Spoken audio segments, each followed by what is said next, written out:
أن محمدا رسول الله.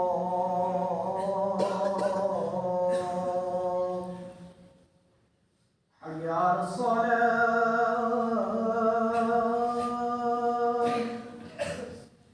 حي على الصلاة،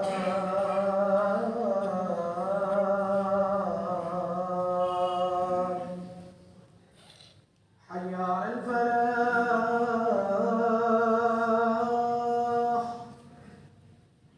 حي على الفلاح.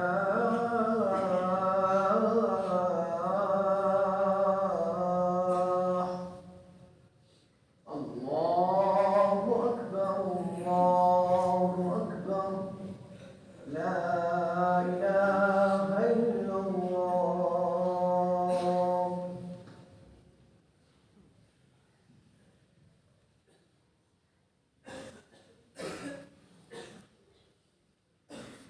إن الحمد لله حمدا كثيرا طيبا مباركا فيه، نحمده على جزيل نعمائه ونشكره على جميل آلائه. هو الأول والآخر والظاهر والباطن، وهو بكل شيء عليم. وأشهد أن لا إله إلا الله وحده لا شريك له، له الملك وله الحمد، يحيي ويميت، وهو على كل شيء قدير. وأشهد أن سيدنا محمدًا عبده ورسوله، صلى الله عليه وعلى آله وأصحابه وأزواجه وذرياته وأهل بيته ومن تبعهم بإحسان إلى يوم الدين. أما بعد،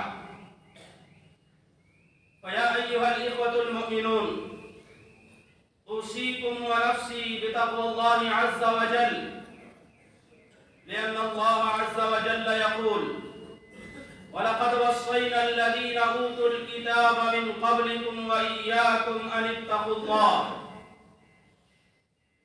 وأوصيكم ونفسي بالتواضع وخفض الجناح للمؤمنين، لأن الله عز وجل يقول: وعباد الرحمن الذين يمشون على الأرض هونا وإذا خاطبهم الجاهلون قالوا سلاما. أيها الإخوة المؤمنون، ذكر الله عز وجل في أواخر سورة الفرقان صفات عباد الرحمن. هذه الصفات لوحة قرآنية رسمت فيها شخصية عباد الرحمن. فعباد الرحمن هم أهل لرحمة الله عز وجل، وتحيطهم الرحمة عن يمينهم وعن شمائلهم ومن فوقهم ومن تحت أرجلهم. فعباد الرحمن هم العباد المنسوبون إلى الله عز وجل، وهم العباد المخلصون المخلصون الذين أخلصوا دينهم لله عز وجل، فأخلصهم الله عز وجل لدينه. وهناك عباد للشيطان، عباد للطاغوت، عباد للشهوات، وعباد للدينار والدرهم. وتعس عبد الدينار والدرهم والخميصة والقطيفة. وقد يئس الشيطان من أن يتسلل إلى عباد الرحمن ويجد منفذا للاستيلاء عليهم والسيطرة عليهم، ذلك لأن الله عز وجل يقول: إن عبادي ليس لك عليهم سلطان وكفى بربك وكيلا. أيها الإخوة المؤمنون، فإذا كان عباد الرحمن هم أهل الله، هم خاصته، هم أولياؤه المقربون، فلنعرف ما هي خصالهم، وما هي خصائصهم، وما هي صفاتهم، وما هي سماتهم. فأول صفة لعباد الرحمن أنهم يمشون على الأرض هونا، أي يمشون متواضعين، يمشون هينين لينين، يمشون بكل سكينة ووقار، ولا يمشون بتجبر واستكبار. فهناك مشيتان، مشية للمتكبرين وهناك مشية للمتواضعين، والشتان بين هاتين المشيتين. كل يعبر عما في ذات الإنسان، وكل إناء يترشح بما فيه. وقد ذكر الله عز وجل في سورة الإسراء الوصايا العشر لبني إسرائيل، وقال في هذه الوصايا: ولا تمش في الأرض مرحا إنك لن تخرق الأرض ولن تبلغ الجبال طولا. وقال الله سبحانه وتعالى في وصية لقمان لابنه وهو يعظه: ولا تصعر خدك للناس ولا تمشي في الأرض مرحا إن الله لا يحب كل مختال فخور. فالمختال الذي يظهر أثر الكبر في أفعاله، والفخور الذي يظهر أثر الكبر في أقواله. وقد خسف الله عز وجل بسبب هذا الكبر وبسبب هذا الاستعلاء قارون. قال الله سبحانه وتعالى: فخسفنا به وبداره الأرض فما كان له من فئة ينصرونه من دون الله وما كان من المنتصرين.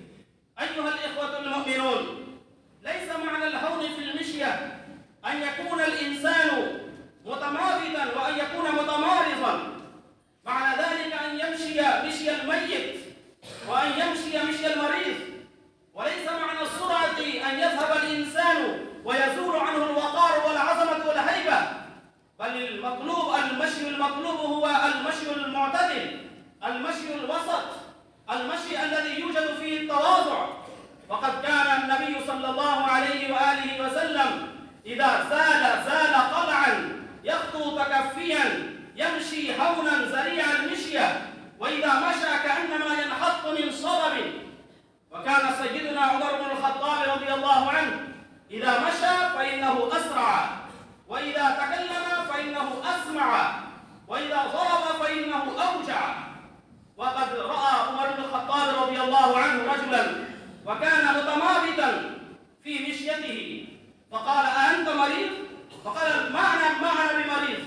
فقال: لا تمشي هكذا، وعلاه بدرته أي ضربه بدرته، فقال: امشي مشي الأقوياء المتواضعين. وقد قال صلى الله عليه وآله وسلم في حديث رواه أبو هريرة رضي الله عنه: بينما رجل كان في الذين قبلكم يتبختر ويمشي في بردين وهو قد أعجبته نفسه فخسف الله به الأرض وهو يتجلجل إلى يوم القيامة. أيها الإخوة المؤمنون، لماذا يتكبر الإنسان؟ ولماذا يتجبر الإنسان؟ ألا يعلم أن أوله هو نطفة قذرة؟ ألا يعلم أن آخره جيفة مزرة؟ ألا يعلم أنه يموت؟ ألا يعلم هذا الإنسان أن الموت حينما يأتي فإنه لا يفرق بين الصغير والكبير والغني والفقير؟ وكان صلى الله عليه وسلم أكثر الناس تواضعا، فعلى الإنسان المسلم أن يكون متواضعا. فقد مدح الله عز وجل المؤمنين الصادقين الصالحين فقال: أذلة على المؤمنين عزة على الكافرين. وقد بشرنا النبي صلى الله عليه وآله وسلم: ما تواضع أحد لله إلا رفعه الله. معنى ذلك أن يكون الإنسان متواضعا بعظمة الله، أن يكون الإنسان متواضعا أمام الكبار، أن يكون متواضعا في اللباس وفي المشية، أن يكون متواضعا في التعامل مع الصغار والخدم والعبيد ومع الزوجة ومع الأهل. وهناك تواضعان: تواضع محمود وتواضع مذموم. تواضع محمود أن يترك الإنسان التطاول على عباد الله عز وجل، وتواضع مذموم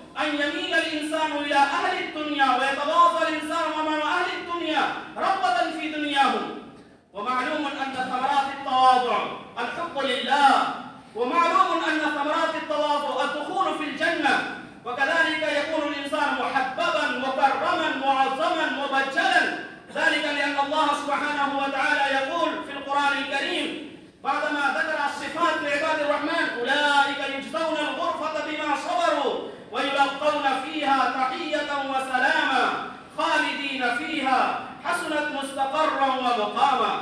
وقد قال النبي صلى الله عليه وسلم: ألا أخبركم بأهل الجنة؟ قالوا: بلى يا رسول الله. قال: كل ضعيف متضاعف، أي كل متواضع متذلل. وقال صلى الله عليه وسلم: ألا أخبركم بأهل النار؟ قالوا: بلى يا رسول الله. قال: كل عتل جواز مستكبر. أعاذنا الله عز وجل من الصفات القبيحة. أقول هذا وأستغفر الله لي ولكم ولسائر المسلمين من كل ذنب فاستغفروه إنه هو الغفور الرحيم.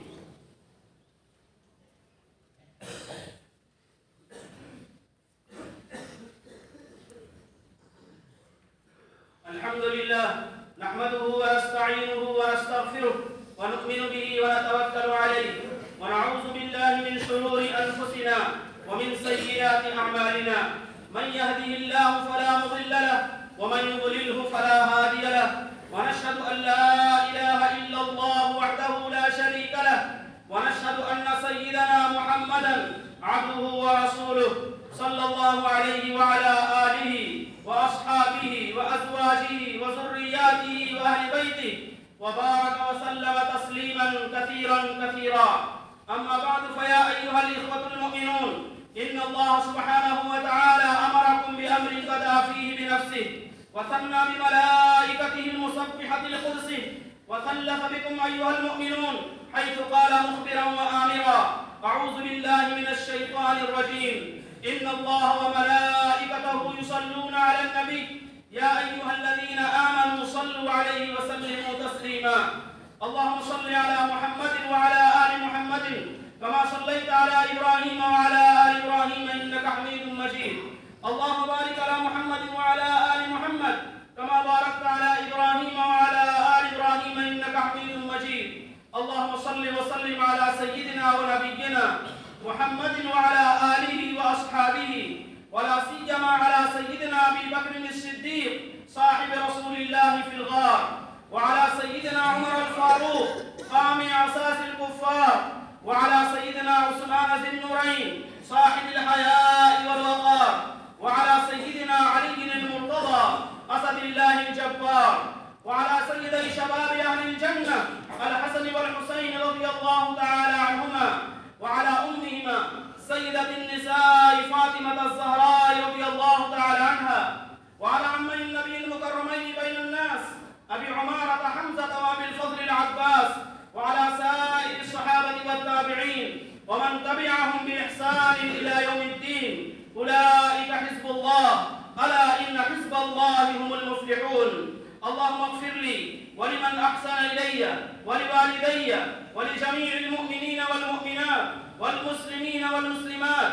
اللهم ألف بين قلوبهم وأصلحهم وأصلح ذات بينهم وانصرهم على عدوك وعدوهم. اللهم أعز الإسلام والمسلمين، اللهم أذل الشرك والمشركين، اللهم أهلك أعداءك وأعداء الدين، اللهم شتت شملهم، اللهم مزق جمعهم، اللهم فل حدهم، اللهم نكس أعلامهم، اللهم خذهم أخذ عزيز مقتدر. اللهم انصر من نصر دين محمد صلى الله عليه وآله وسلم واجعلنا منهم، واخذل من خذل دين محمد صلى الله عليه وآله وسلم ولا تجعلنا منهم. عباد الله رحمكم الله، إن الله يأمر بالعدل والإحسان وإيتاء ذي القربى وينهى عن الفحشاء